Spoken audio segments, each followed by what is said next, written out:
जरा बोला. देव एकतर सज्जनाचा असतो नाहीतर दुर्जनाचा असतो. तुम्हाला कळतंय मी काय बोलतोय?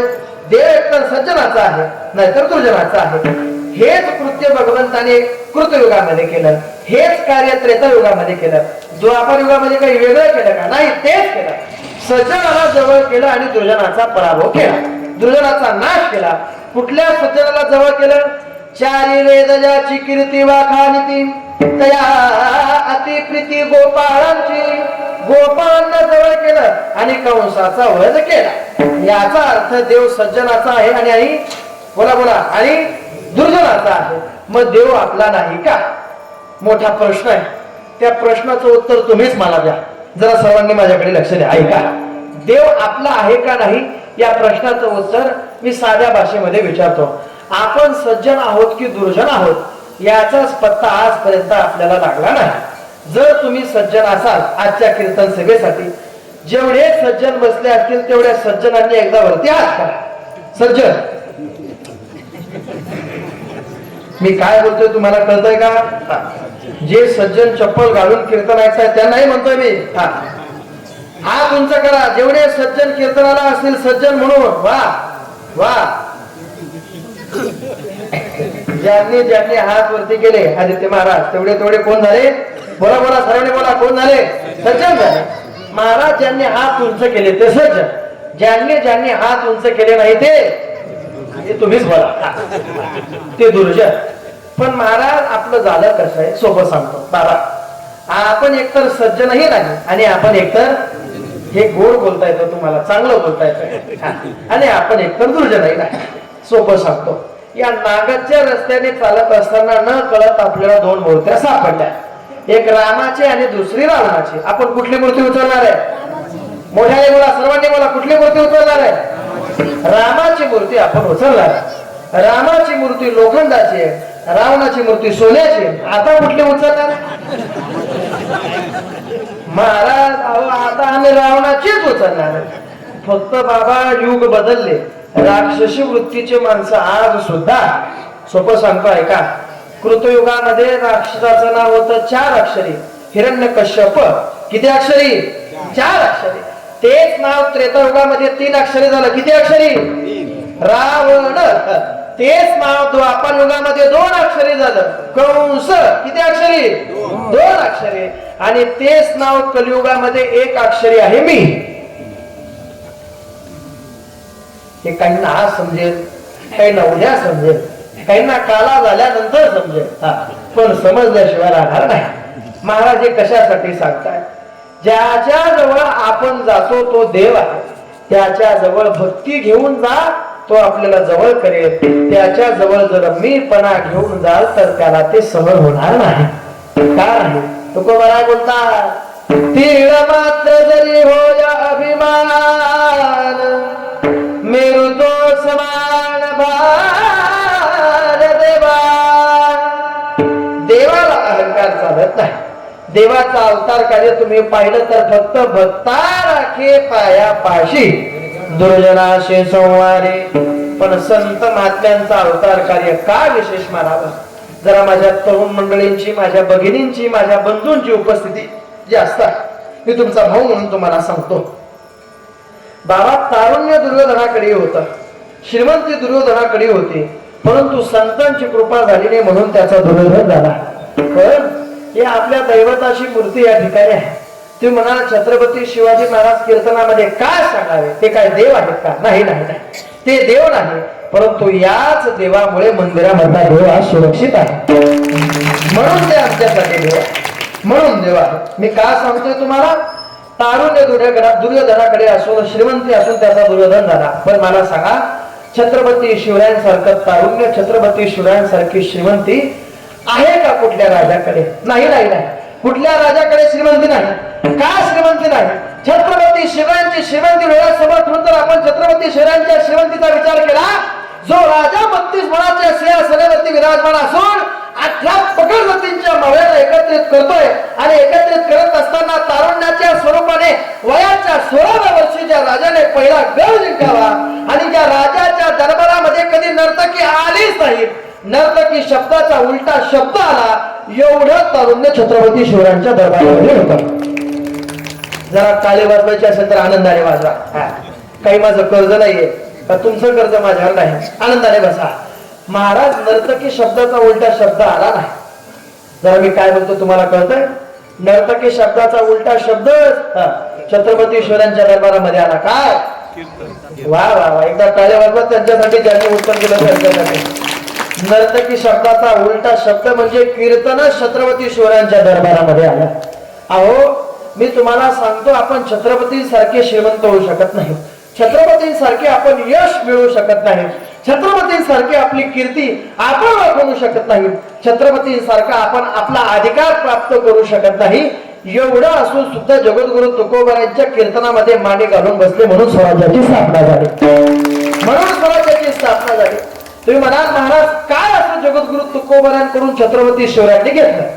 आजच्या स्पर्धा परीक्षा देत असणाऱ्या प्रत्येक माझ्या भावाला माझी विनंती आहे, जर घ्यायचं असेल तर छत्रपतींनी जो गुण तुकोबारायांकडून घेतला तोच गुण माझ्या प्रत्येक भगिनीने माझ्या भावाने घ्यावा. काय घेतलं महाराज छत्रपती शिवरायांनी तुकोबारायांकडून? तुकोबारायांकडून छत्रपती शिवरायांनी सेल्फ कॉन्फिडन्स घेतला. हा सेल्फ कॉन्फिडन्स आताच्या तरुण मंडळींकडे राहिला नाही, आताच्या भगिनींकडे राहिला नाही. ज्ञान भरपूर आहे, परंतु ज्ञानाचं प्रदर्शन कुठल्या कॉन्फिडन्सने झालं पाहिजे याची उत्पत्ती आजपर्यंत त्यांच्याजवळ प्राप्त झाली नाही. ऐका, तुकोबारायांचं ज्ञान आणू रेणूया थोकळा तुका आकाश हे मला, हे तुकोबारायांचं ज्ञान आहे. हे ज्ञानाचं प्रदर्शन करत असताना तुकोबारायांनी कोणासमोर करावं? आईना घेण्यासमोर केलं नाही. ज्यांचे वेद पाठ आहेत त्यांच्या समोर तुकोबारायांनी उभं राहून म्हणावं, गाढवाचे घोडे आम्ही करू दृष्टी पुढे. हा अधिकार छत्रपतींनी ओळखला.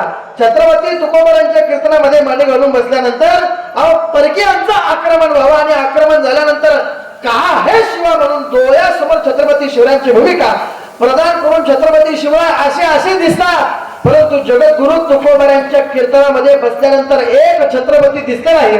जिकडे नजर जाईल तिकडे छत्रपतीच दिसते, जिकडे नजर जाईल तिकडे. अहो एक गुण छत्रपतींनी अनुसरून घेतला जगद्गुरु तुकोबारायांकडून, एक सेल्फ कॉन्फिडन्स. हा कॉन्फिडन्स घेतल्यानंतर छत्रपतींनी अहो वय पाहिलं नाही, ताकद पाहिली नाही. अहो ज्याच्या समोर उभं राहिले त्याला जमिनीमध्ये गाडण्याची ताकद छत्रपतींनी आपल्या हातामध्ये ठेवली. तुम्ही म्हणाल छत्रपती शिवरायांच्या संस्कारामध्ये तुकोबारायांचा भर कसा भर? जिवंत उदाहरण सांगतो ऐका. तुकोबाराय बोलतात, धर्माचे पालन करणे पाखंड खंड हेच आम्हा करणे काम बीज वाढवावे ना. काय छत्रपती शिवरायांच्या दरबारामध्ये स्त्रीचा सन्मान होता. अहो वाईट नजरेने पाहिल्यानंतर नजर मोडण्याची ताकद छत्रपती हातामध्ये ठेवत होते. अहो ही ताकद कुठे मिळाली? ही ताकद जगद्गुरु तुकोबारायांकडूनच मिळाली. कसे? तुकोबारायांनी जसं सांगा उपदेश देवा, अहो ते उपदेश ऐकल्यानंतर आम्ही विष्णू दास तैसे नव हा उपदेश कधीतरी छत्रपतींनी ऐकला. जायो तू वादे न काही सायास आम्ही विष्णुदास तैसे नव. महाराज तुम्ही म्हणाल छत्रपतींचा अवतार कार्य तुकोबारायांच्या स्वरूपाने स्वराज्याची स्थापना कशी? अजून सांगतो ऐका. आपण धर्मवीर बलिदान मास पाळतो, आपण म्हणतो धर्म सुरक्षित नाही, धर्म सुरक्षित नाही, धर्म सुरक्षित नाही. जरा सोपं सांगतो, छत्रपती शिवाजी महाराज जगद्गुरु तुकोबाराय कधीच धर्माचं पालन करत नाही, कधीच धर्माचं आचरण ते करत नाही, कधीच ते धर्म पाळत नाही. व्हिडिओ चालू आहे, मी दारसाने बोलतोय, होऊ द्या शूट. काय होणार आहे? हा काहीतरी प्रतिक्रिया येणार आहे, पण मी सांगतो तुम्हाला, जरा काळजीपूर्वक ऐका, माझे उद्गार ऐका. छत्रपती शिवाजी महाराज जगद्गुरु तुकोबाराय ज्ञानोबाराय कधीच धर्माचं पालन करत नाही, कधीच धर्म पाळत नाही, कधीच धर्म वर्तणुकीमध्ये आणत नाही. अहो ते कधी धर्म वागत नाही. का वागत नाही? अहो ते जे वागतात तोच धर्म होतो. हा ते जे वागतात तोच धर्म होतो. तुम्ही म्हणाले कशावरून? जगद्गुरु तुकोबारायांचा एक उपदेश ऐकावा, ऐकल्यानंतर धर्माचं पालन कसं व्हावं हे रक्तातले गुण धर्मवीर छत्रपती संभाजी महाराजांमध्ये उतरावे. आणि उतरवल्यानंतर ज्या छत्रपतींच्या भूमीमध्ये आपण राहतो, छत्रपती संभाजी नगर म्हणून आपल्याला नवीन ओळख निर्माण झाली. ती ओळख निर्माण करत असताना काय अंतकाळाचे शब्द धर्मवीर छत्रपती संभाजी महाराजांचे ऐका. माझ्या तरुण बांधवांनी ऐका. छत्रपती शिवराय धर्मवीर संभाजी महाराज फक्त स्टेटसला लावण्याची वस्तू नाही, तर स्टेटस मध्ये उतरवण्याची व्यक्तिमत्व आहे. तुम्ही स्टेटस मध्ये उतरावा. काय सांगितलं धर्मवीर छत्रपती संभाजी महाराजांनी? सोडावा धर्म की सोडावा प्राण असा प्रश्न कधी न पडावा. सोडावा प्राण पण धर्म कधी न सोडावा असा शंभू राजा सदैव आठवावा, असा शंभू राजा सदैव आठवावा. काय घेतलं? एक गुण, फक्त एक गुण. तुम्ही घ्या, माझ्या भगिनींनी घ्या, माझ्या भावांनी घ्या. कुठला गुण? Self confidence. हा घेतल्यानंतर तुकोबारायांचा सेल्फ कॉन्फिडन्स डोळ्यासमोर ठेवा. अहो काय अधिकार प्राप्त झाला? छत्रपती शिवरायांचा अवतार कार्य सुद्धा देवाच्या स्वरूपाने आपण आज पाहतो. हे कोणाच्या कृपेने? हे कोणाच्या कृपेने? जगद्गुरु तुकोबारायांच्याच कृपेने. मग ती फार 5-6 वर्षाची संगत होती का? नाही नाही नाही, 5-6 वर्षाची संगत नाही, ती 1 निमिषाची संगत होती. तुम्ही म्हणाल 1 निमिष म्हणजे काय? जरा माझ्याकडे लक्ष द्या. ऐका आई, काका ऐका. 1 निमिष म्हणजे काय? डोळ्याची पापणी मिटेपर्यंत आणि डोळ्याची पापणी उघडेपर्यंतच्या कालावधीमध्ये जगद्गुरु तुकोबारायांची संगत छत्रपती शिवरायांनी केली आणि तो अवतार किती श्रेष्ठ मानला जातो. ऐका. शिवशंकराचा तू अवतार, हाती घेऊन भवानी तलवार, नर राक्षसांचा कराने संवार, धरणी मातेचा तू केला उद्धार. जय देव जय देव जय शिवराया, आलो तव त्वारी आरती गाया. जय देव जय देव जय देव जय देव. सर्वांनी उंच हात करा. महाराजांच्या मराठी मातीमध्ये आपण राहतोय. महाराजांचा स्वाभिमान बाळगून महाराजांच्या प्रतिमे स्मरण.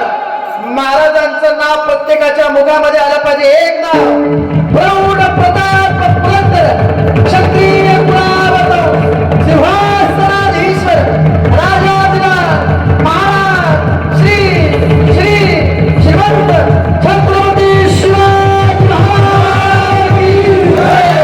धर्मवीर संभाजी महाराज की जय. म्हणून बोलावं लागतं. महाराजांचा अधिकार किती श्रेष्ठ आहे का? एकच राजा इथे जन्मला शिवनेरी किल्ल्यावर, माझ्या राजाचं नाव गाजते किल्ल्याचं नाव, माझ्या राजाचं नाव गाजते किल्ल्याचं नाव, माझ्या देवाचं नाव गाजते किल्ल्याचं नाव.